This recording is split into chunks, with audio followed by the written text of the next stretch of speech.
Salam, kanalıma xoş gəlmisiniz.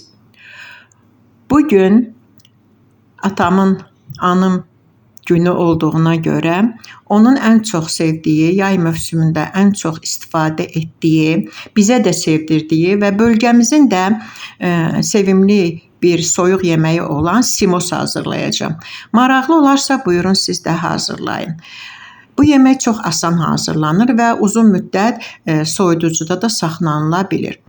Bunun üçün qaynar suya əvvəldən soyulub, acısı çıxarılmış badımcan dilimlərini əlavə edirik və bişənə qədər qaynadırıq. Bu qazanda 2-3 litrə qədər təqribən su var və onun üzərinə 2 dolu olmayan xörək qaşığı duz tökmüşəm və bu badımcanlar bişənə qədər burada qaynadılır. Badımcanlar hazır olana qədər bir aş süzənə parça və yaxud marla salıb, həmən bişmiş badımcanları bunun içərisinə yığırıq, bağlayırıq və üzərinə ağırlıq qoyuruq ki, içərisindəki suyunu süzsün. Su süzüldükdən sonra demək olar ki, əsas yeməyin əsas mərhələsi hazırdır.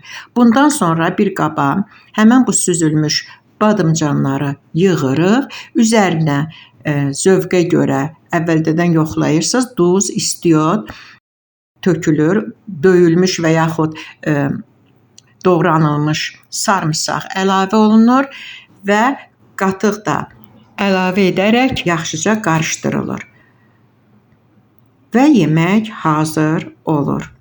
Zövqə görə bu yeməyə nanə və yaxud şüyüd, doğranılmış, xırda-xırda doğranılmış şüyüd və yaxud keşniş də əlavə edə bilərsiniz. Bu qatığı da mən özüm hazırlamışam. Bütün bunları əməlicə qarışdırdıqdan sonra soyuq yeməyimiz hazırdır. Çox dadlıdır. Buyurun siz də hazırlayın. Nuş olsun. Ağız dadınız heç zaman pozulmasın. İsti yay günlərinin ən gözəl, dadlı və sərinləşdirici yeməklərindən, qəlyanaltılarından, salatlarından biridir.